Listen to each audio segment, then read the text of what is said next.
Anthropic is one of the most valuable companies on planet Earth right now, growing faster than anybody ever before, and it has a brand problem.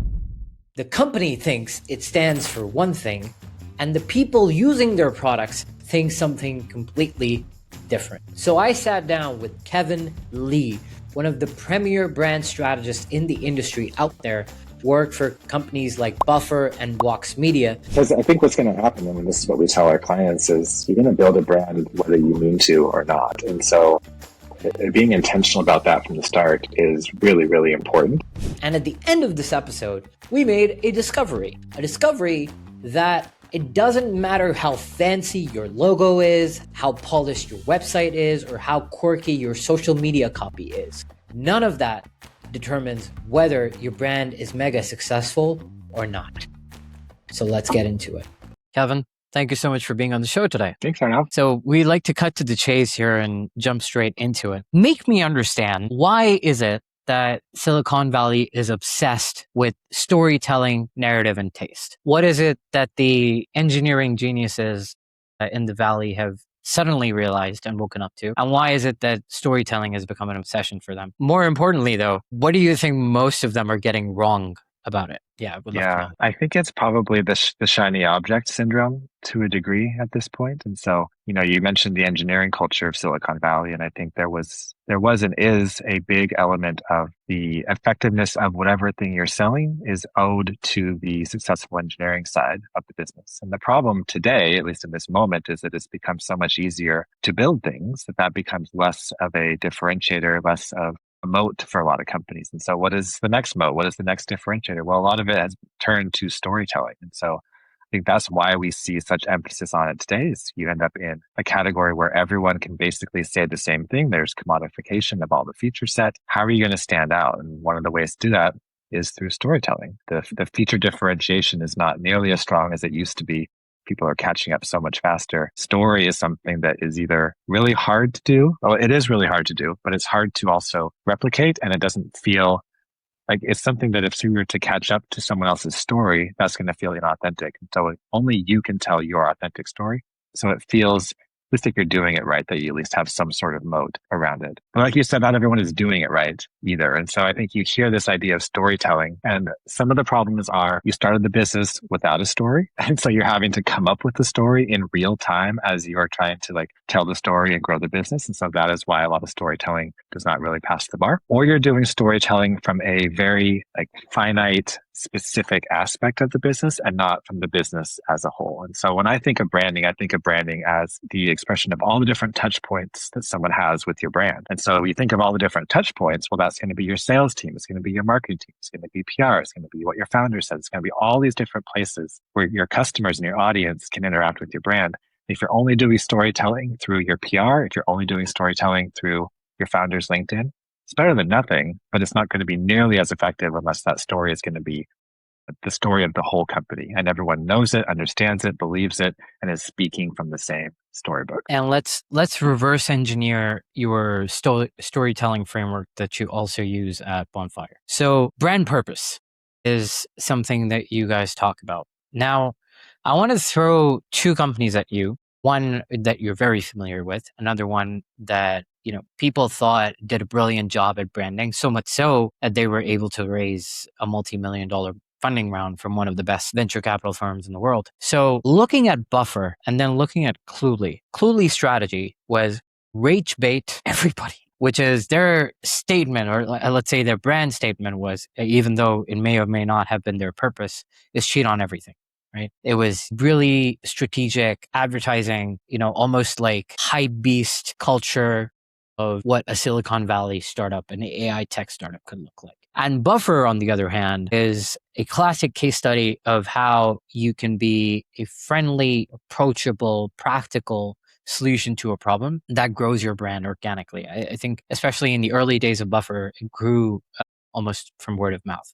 So both companies grew from word of mouth. One took the extreme approach of almost centering themselves as a rebellion on the class of, you need to remember everything, or you need to be professional, or you need to be in one lane, one direction. And the other one took a completely different approach. One of them is a more recent example, and the other one I still feel like is one of the best companies when it comes to, just social media management, so on and so forth. One of the best known names as well in a hyper competitive market.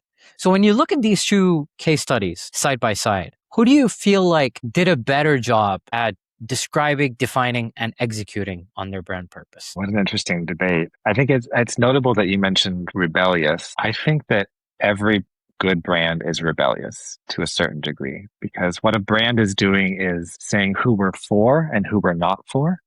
And the sheer act of saying who you're not for has a bit of rebellion baked into it. And so even if you look at Buffer and think of them as, I don't know, like a warm, good feeling company, like there's still a bit of rebellion there because it's counter to a lot of the prevailing wisdom in tech or in MarTech or whatever you want to say we were reacting to at the time. Like it was a rebellion against that. And then of course, clearly maybe seems a bit more rebellious by nature, maybe has rebellion as like a word in their brand values potentially even. And so there's different layers of that, but at its core, like who you are and who you're not for is a really strong element of the best brands out there. And so when I think about both these company examples, I think we were just talking about with how story needs to permeate the company. Story should also permeate the roadmap. And that is a really, really hard thing to do. And so if you take Cluely, for example, like if you go to their homepage today, it says the #1 undetectable AI for meetings. And that word undetectable speaks a bit to that rebellious rage bait, like cheat your way to the top kind of mode. There are other A companies that are having a similar debate around like AI note takers in particular. Do we want to be detectable? Like, is it appropriate for all AI note takers to be detectable so that you're not being like caught out that your meeting's being recorded, for instance? And so what Cluely has done is they're like, no, we are embracing this idea of use Cluely to get ahead no matter what. One way to get ahead is record all your meetings, whether someone knows you're doing it or wants you to be doing or whatever the case may be. Like, their product is on brand with their marketing. And so that is such a powerful combination. Like when you have built your brand purpose in such a way that your why you exist as a company influences your roadmap, influences your social media, influences everything you do at the company, it's so hard to beat that. And so I think Buffer can do the same thing. Like Buffer, we were a lot about freedom.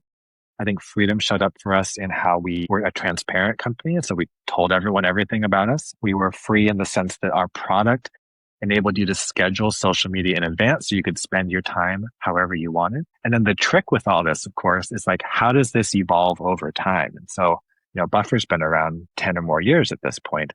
And the idea of being free to post whenever you want, to schedule everything at once, spend your life how you want because social media is being taken care of. Is that still the thing people care about from a social media perspective? Maybe not. Maybe it's more about engagement. Maybe it's more about building a community. Maybe it's more about building a personal brand or activating the people within your company to advocate on behalf of your brand. So how does Buffer's brand still stay true to its roots of freedom and care and positivity and hope, but adapts to the new product realities? And Cluely will probably face the same thing in a few years. Like, how does it adapt to new product realities, but keep the core of its brand? And so I probably skipped your question, didn't pick a winner between the two, but like, I really like how Cluely today is aligning its product to its brand. I liked how Buffer did it in the past. And then how will those things continue as time goes on? There's something you talk about in the framework is if you can hit who you are, if that is relevant to the culture at the moment, and you can solve a particular problem really well, right? If you align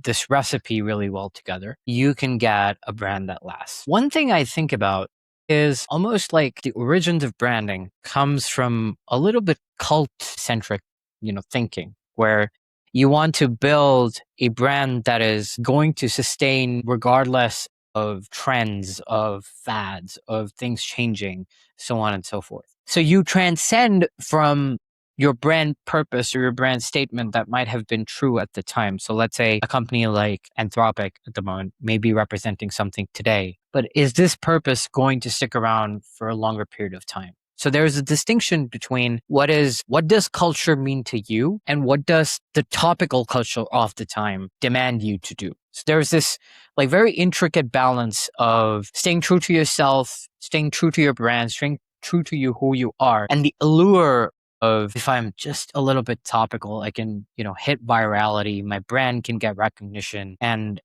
10 million people can buy whatever I'm selling tomorrow. So there's that fantasy.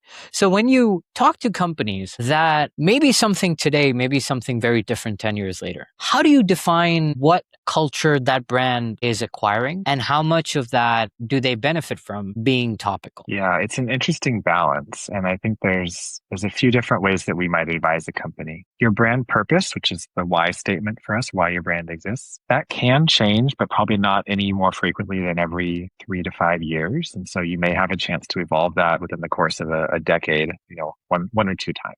And sometimes that happens as a result of market changes. Sometimes it happens as a result of the broader culture, technological advances, different things like that. Sometimes you're forced to do it. Sometimes it happens naturally or organically. And so that's one out you have when it comes to like, how are you going to evolve this over the next 10 years? But then we also take this view of culture from a couple of different lenses. There's the biggest why. So if we use a framework called the Big Ideal framework, which is something that the Ogilvy agency started way back in the day. And what this framework asks you to do is come up with a version of your brand's best self and then a relevant cultural tension that exists today. And in doing so, you're basically coming up with a why us and a why now answer. You kind of smush that together into your brand purpose. And so this is a bigger picture view of like what is happening globally in a macro sense that we feel like we have a particular place to react to. So for instance, I used to lead marketing at a company called Oyster, which is a global employment company. We helped companies from everywhere hire people around the world. And when I was there, it was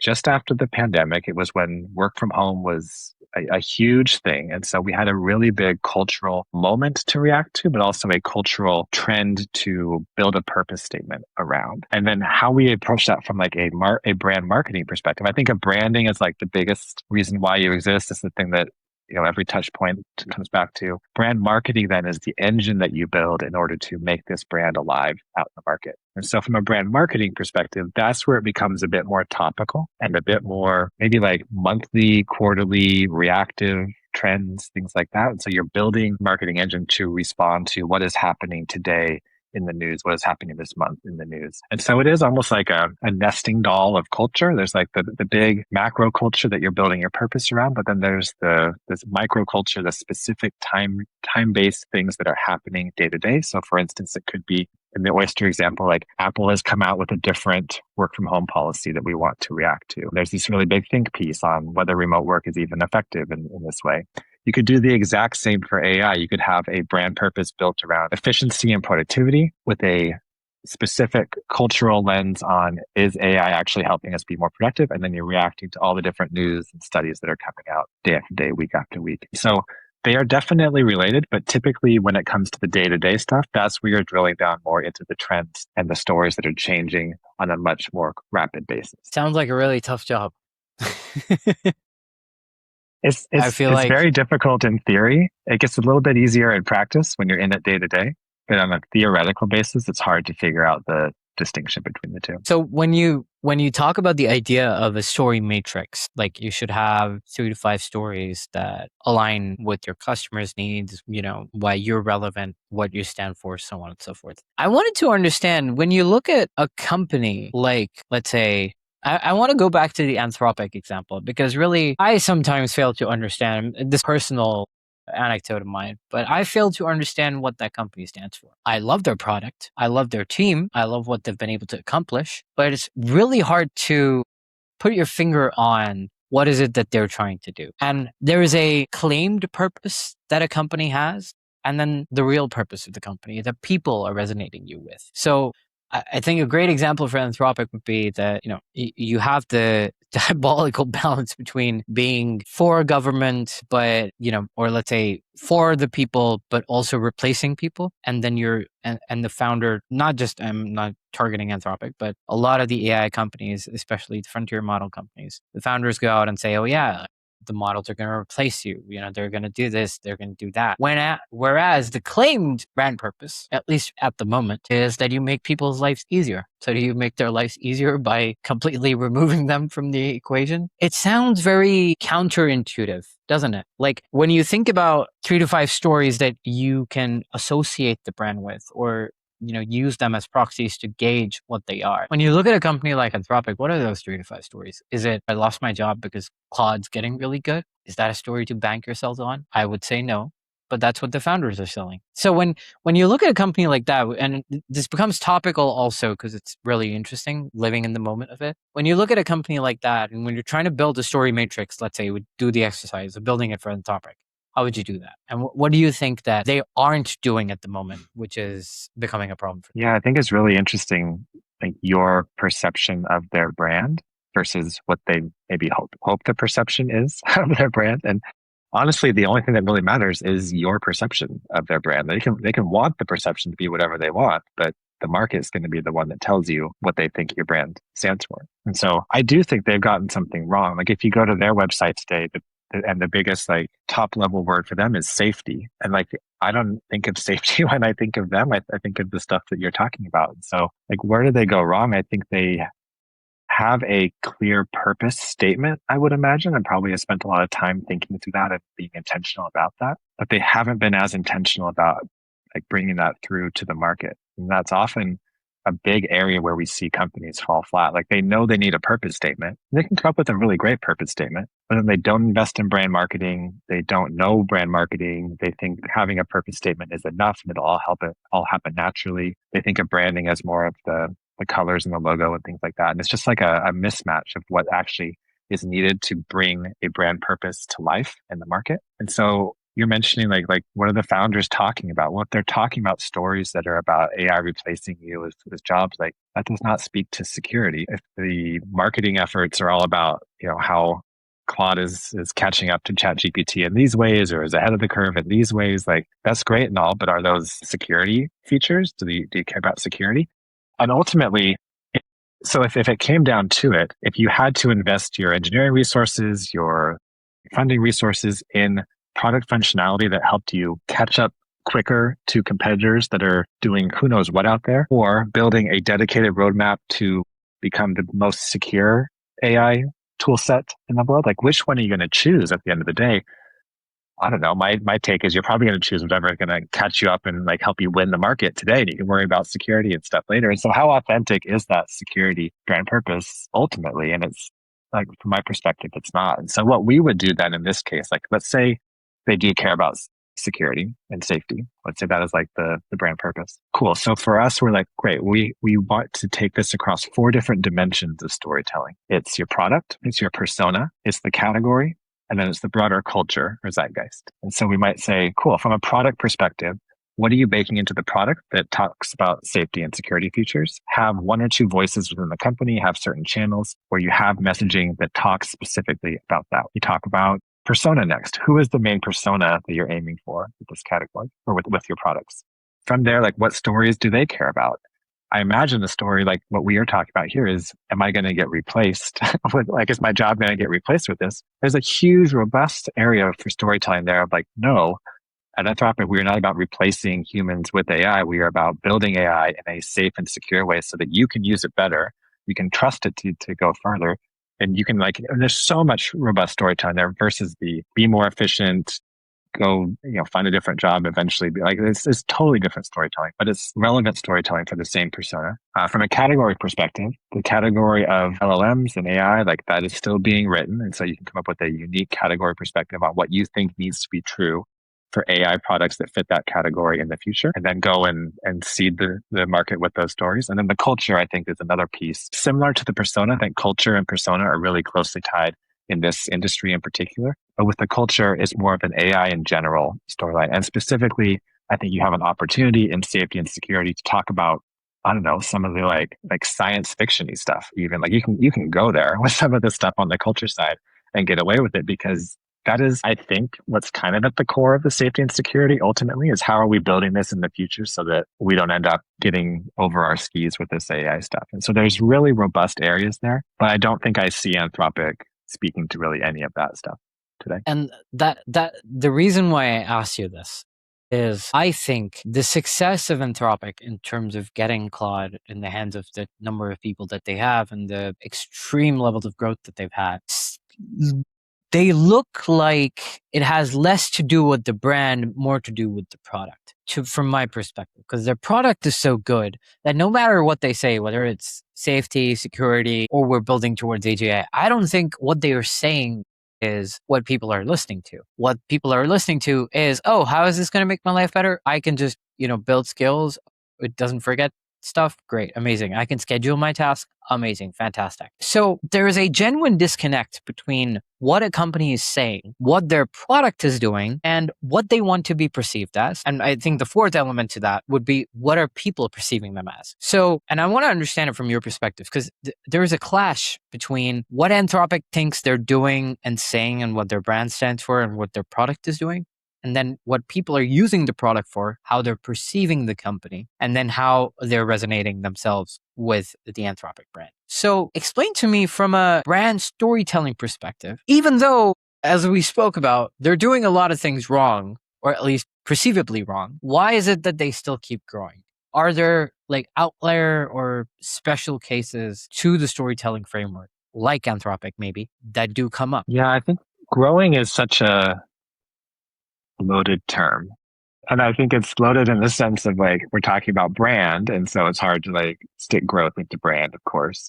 But I think growing can mean so many different things and look so many different ways. When I think about growth in the short term, I think it can be driven by so many factors beyond brand. When I think about growth in the long term, I think brand becomes a much, much bigger piece of that picture. So, like, why has Anthropic grown at the rate it has today? I think they've done a lot of brand awareness, which is different than brand perception. And so I think investing in brand awareness can be huge. Brand awareness can be as simple as sticking a Claude logo in subways across New York with the word AI next to it, and you're going to get people going look at you. There's no like brand story there. It's just get your name out there, and associate it with the thing you want people to be looking for. But then, 5 years from now, when all these tools are fully baked, when there is, feature commodification across all these different options, which one are people going to stay with? I think there's an element of wanting to be first in these markets because there's an actual like switch inertia happening within this. Like I'm a Chat GPT user. I think about going to Claude and I'm like, why I've already Chat GPT knows so much about, I've built up this library of knowledge already. Like it's going to be painful to switch to Claude. Eventually, it might not be as painful if I really love really love the Claude brand, really hate the Chat GPT brand. There becomes a point where that switching becomes less painful. I don't think we're at that point today, or we haven't built the tooling to make it easier to switch today. So I think there's a bit of a race in that sense of just get everyone in the door. But 5-10 years from now, you might look back and think, well, this Anthropic brand, what do they even stand for? Or what mistakes have they made? I think we saw some of those mistakes being made, like with government contracts across ChatGPT and Claude recently. Like, how do you weigh a decision like that against your brand, and what are the consequences of that? Similar stuff with like an Uber and Lyft conversation back in the day. Like, what is the brand impact of these two different options when it comes to like how consumers are actually choosing? So I do think there are cases where brand maybe takes a step back when things are really exploding. And it's just like, I need something, give me the first thing I can find. Let me figure out how it works. I'm going to go for it. But once people have a chance to pause, look at everything, look at the market, once the market settles a bit more, I think that's where brand really shines. And so investing in that brand from day one gives you an advantage on that. I loved the way that MailChimp used to talk about brand and like why they would invest in brand back in the day. You think about MailChimp, 15 years ago, pure email marketing program. Like there were tons of email marketing solutions back in the day, but MailChimp was very unique and stood out. And the reason why they invested in brand is they wanted to build a bias for MailChimp so that when someone needed an email solution, MailChimp would be the first to come to mind. I just love that description of brand. I don't think we're at that place with like Anthropic and OpenAI today where it's like, when someone needs a solution, like everyone feels like they need it today. But, spin ahead 5 years, when someone is thinking about, am I happy with this solution? What other solutions are out there? Being top of mind in like a very positive association is really, really beneficial. And so I think that's where the brand piece will come in for this category in particular.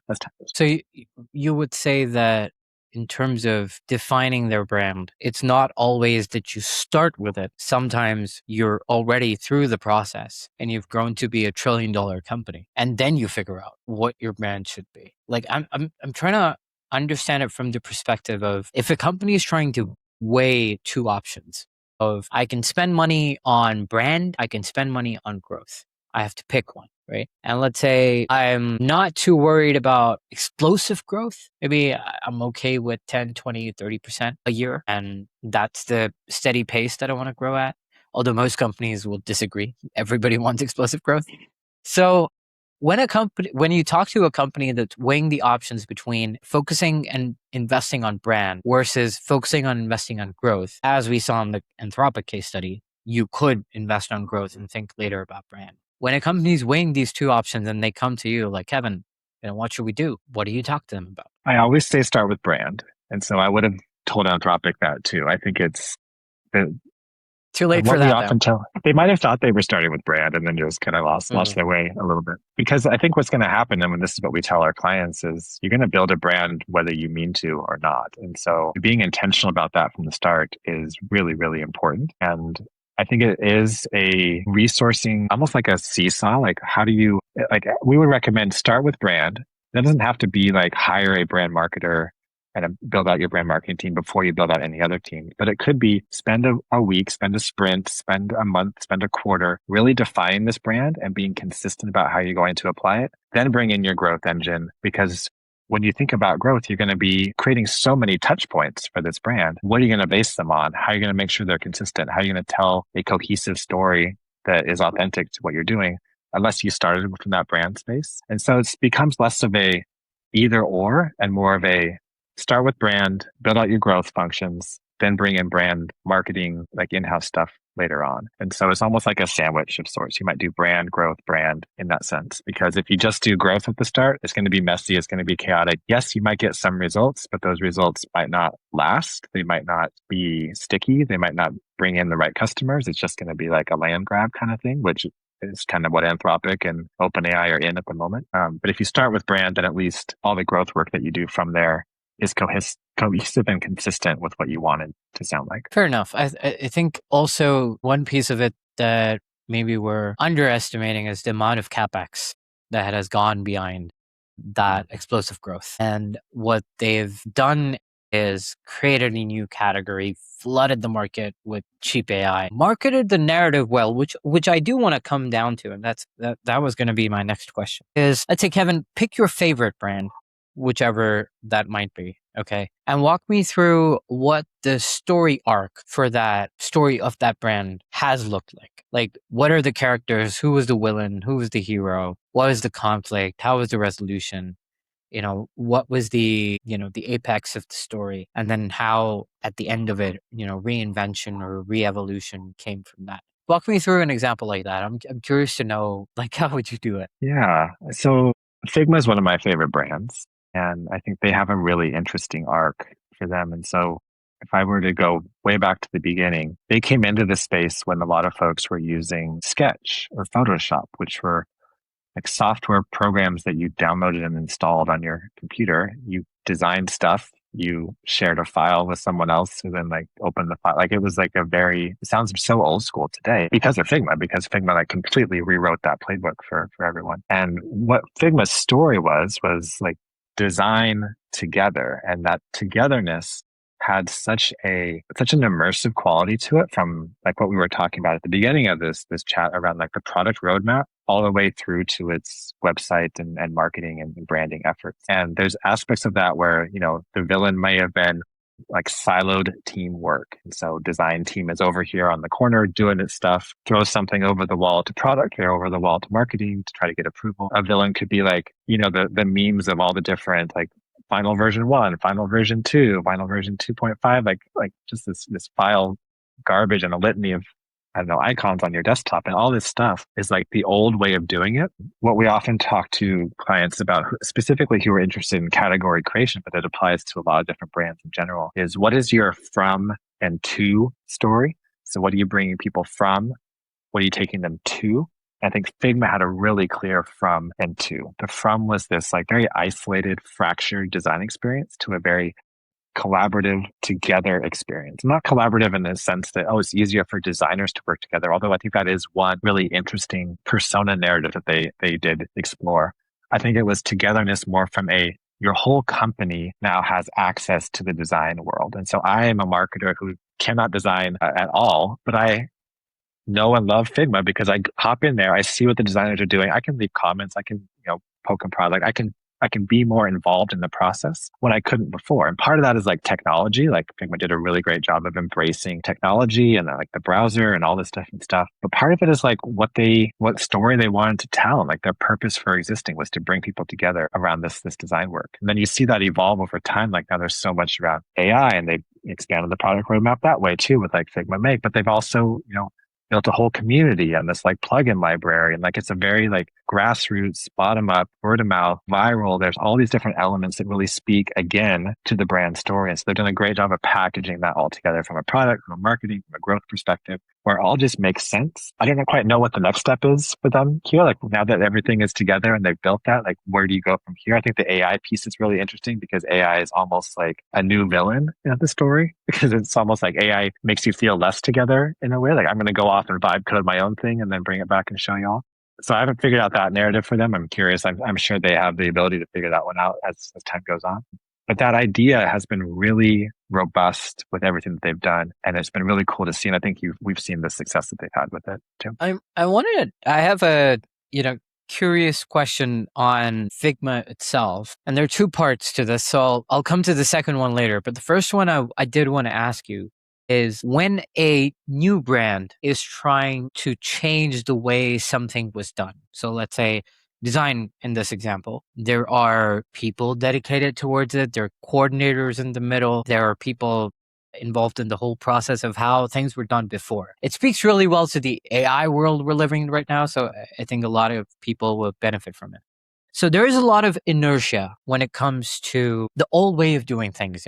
This is our way of doing things, so on and so forth. So tell me, how can a brand or a story of a brand that is trying to change the old way of doing things break through that inertia? Or can brand even do it alone? I think brand marketing can. I think a brand in and of itself can reinforce the efforts that your marketing is doing. And so when I think about breaking it through, I think a lot of that work has to happen from a concerted education perspective. And brand storytelling is not necessarily educational in nature. It's a bit more aspirational, probably. And so what we would often advise folks is like, you want to bring people from a place to a place. And in order to do that, your education has to like bridge this gap where you have to be talking a bit about what is happening today and meeting people where they are, but then describing this really great future and helping to show them how to get there from that future. And so it becomes a bit of, I don't know, you're almost like doing a bit of history lessons in your education, because you're talking about the current state of things, which you know to be like the old state of things once people embrace your new state of things. Whereas the brand storytelling is going to be much more on the new state of things. And so from a marketing perspective, yes, it is definitely possible to bring people there, but it requires a bit of living in both worlds for a time, meeting people where they are, but eventually, building that new picture. I often think that marketing needs to be like 5 years ahead of where the market is, or like know where the market's going to be in 5 years, so that you're constantly building toward that, so you're not just caught out all of a sudden. I think that's one of the other mistakes often made in VC, is like they just want the here and the now, and like marketing should only be hitting the growth milestone for this quarter, or marketing only needs to be focused on like the next product launch that's coming out. No, marketing should be proactive in understanding where the market's headed, so they can bring that insight back to product, back to leadership, so that we know where we're going 2, 3, 5 years ahead. And so same thing with narratives and storytelling. You want your brand to be telling that story of getting out ahead of things. But today, when you're trying to reshape a category, you kind of have to have a couple of feet in both. I love this statement that brand is more about aspiration than education, because people take it in the latter side to a really great extent. Like, oh, people don't understand it. They just need to be more educated about it, right? So I love that. The other piece that's kind of attached to this is, let's say, product wants to do 3 things with the product itself, right? The product team has a set of feature list that they want to release. And a lot of times what I have noticed is brand is almost the last one to be looped in to the discussion about where product is going, where money is being spent as a whole in terms of performance marketing, where a lot of the content efforts are going. Brand is almost like the afterthought in a lot of teams, especially ones with technical founders, where, oh yeah, brand marketing, yeah. Like, let's do that. Something about it later. Also, brand is also perceived as only through advertisements. So if I'm doing a Super Bowl ad, or I'm running a ad campaign of sorts, or I'm trying to do brand activations, I'm trying to do events and so on and so forth, sponsorships even. So branding is almost synonymous with the activity of advertising, and in the larger function of the company itself, brand is often the afterthought. So walk me through an example, or somebody that you worked with through Bonfire, or maybe somebody in the past, where putting brand at the very end became an absolute disaster for that. I mean, so many examples. Like, I think that is that is what happens Because in tech, in VC. why I'm asking you this question is it's such a underestimated element of the company itself. Like, what is brand? Nice logo, nice website, good looking deck, right?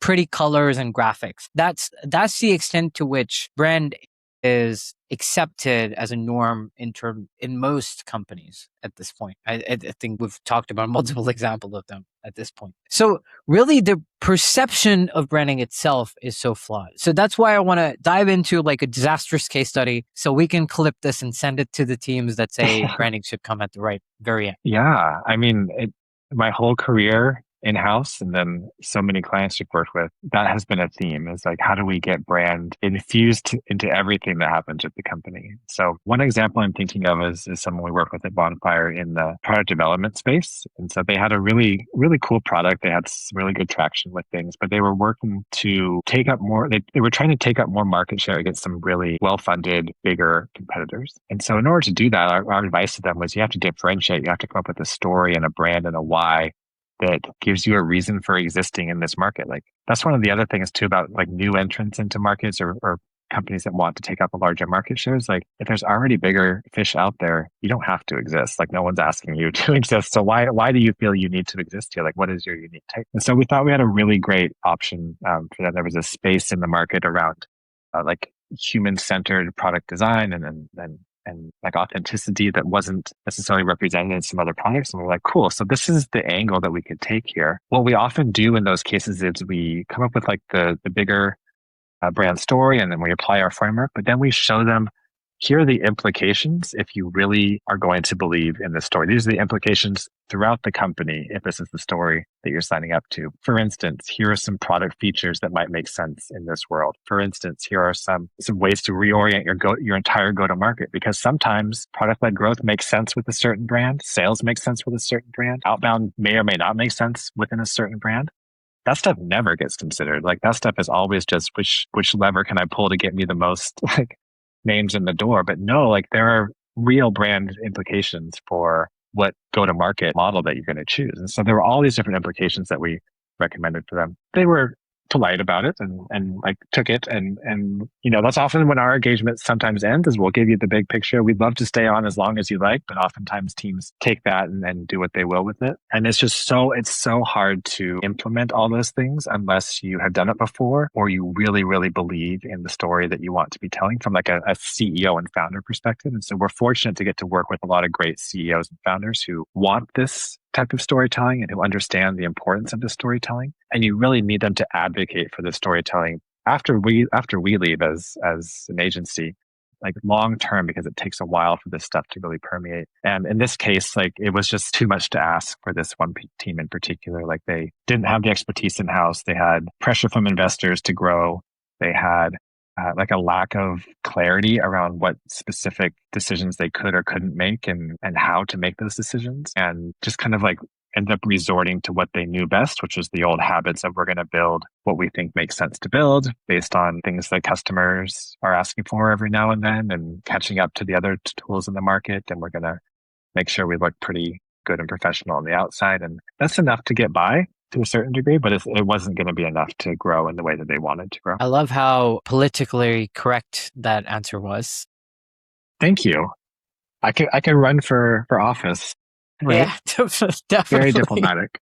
But yeah, I think it goes back to the point, that, and you've spoken about this as well, where the brand is always best led by its leader, right? Its hero, its founder, as we say. But when the founder is let's say the maestro of the story being told, for the company, do you not feel like there are some obvious risks associated with it? Like I look at the Tesla and Elon Musk example of, Elon Musk can go on a podcast, do something, and then the company's stock crashes. So there's an inherent like kill switch attached with the brand, even though the brand hasn't done anything whatsoever, but there's a natural association with it. So when you talk to companies, especially when you talk to founders, and more specifically when you talk to technical founders who aren't as comfortable being on camera, being out there, talking to people, interacting with people, so on and so forth. And there is a single point of failure, which is the founder, for the story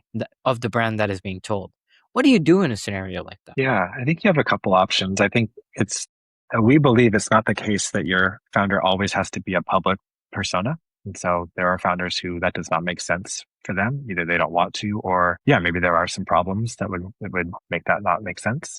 But then there's also media training. There's all sorts of stuff you can do for founders who are not as comfortable there. But it's not a make or break thing if your founder doesn't want to or isn't capable of being a public face for the company. Where we find the founder's role to be critical and not optional is in advocating for that internally with the team. And so if you have a brand leader at the team who comes up with this great brand story and they're like, here's the brand story, everyone, but the founder never talks about it again in an all hands meeting or never talks about it again in strategic documents, like it's going to fail. It's going to fizzle out. So they need to be an advocate for it internally, even if they're not always on LinkedIn, always on podcasts, always on like the speaking circuit talking about it.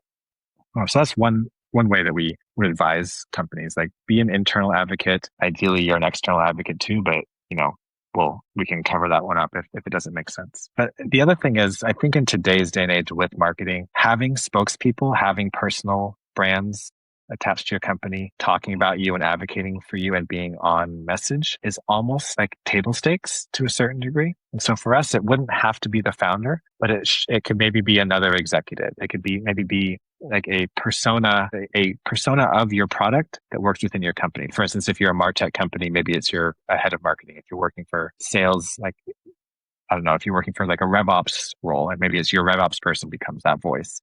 So what are the voices you can pull out internally that can speak to your story, can speak to your brand externally? It doesn't always have to be the CEO, but who internally can you find to say those things? And so that's kind of how we would approach it from a leadership perspective. So you would say that a successful, well-known, well-revered brand can be built without the founder being in the picture? I would say so. Yes.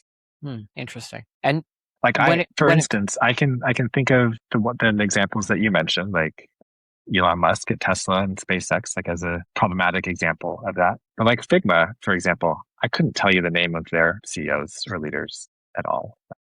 Maybe I'm just not in touch enough. Like I couldn't even tell you like Anthropic CEO if you were to ask me today. And so like, I might just be like, I am a level removed from it to a certain degree, but I think I'm also like representative of a lot of the market in general too, where like these brands can still grow and the story can still be true without me needing to hear it exactly from the CEO. And so that's where we take, belief in that it doesn't have to go that way, especially if it's not reasonable or realistic for your leadership team. Fair enough. Makes sense. So let's say that somebody wants to put a fine point on it and understand what storytelling really means, what a brand really means. Because there are so many intangibles or perceived intangibles in it and misconceptions about what it really looks like. So for a marketer that is trying to build a solid brand, what are they focusing on at the moment? Other than hiring you, of course. But other than that, if they really had to put a fine point on it, and they aren't a brand marketer, like for example, for me, I'm not a brand marketer, I'm a growth marketer. So I do understand brand marketing, but maybe there are elements of that I really cannot put my finger on. So if you had to explain to them, this is what good storytelling looks like, this is what bad storytelling looks like, this is what a good brand looks like, and this is what a bad brand looks like, what is the one thing you would tell them? What is, like, maybe even out of your framework for that example, for that matter, what is the one step that will help clarify maybe 90% of these questions in their head? Yeah, I'll give you two, and it's stuff we've kind of touched on briefly so far. I think number one is that brand is the sum of all experiences someone has with your product and company. And so think about the totality of all the experiences when you're thinking about building a brand. And the second one, this one comes from our framework, and it's the word tension. I think the difference between a good brand and a bad brand is tension. Good brands speak to attention. Bad brands or boring brands don't speak to attention. And for us, this comes to play in the idea of why now and why us.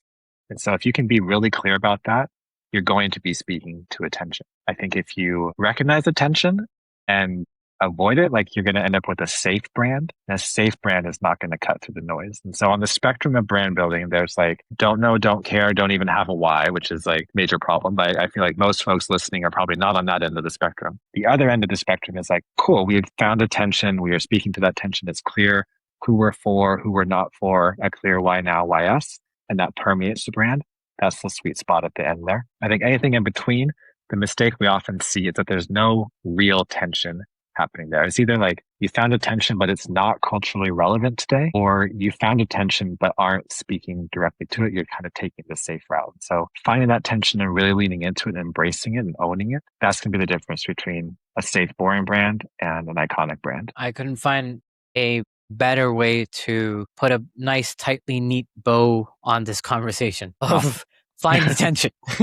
That's your takeaway. There you go. So, in summary, find the tension. That's a compelling story. And that's so true, right? Like, look at the best stories that you know, or the best brands that you know. They will always be fighting some kind of tension. That is what makes them memorable. And the others that don't do so wither away in a short while. So, Kevan, thank you so much for doing this. This was a fun conversation of really deeply understanding what the hell storytelling really means and what brand really means, because I feel like so many people get it wrong. So thank you for doing this. Thank you, Arnav. Yes, this is great. Appreciate it. Awesome. Thank you for everyone who tuned in. See you in the next episode. GM and bye-bye.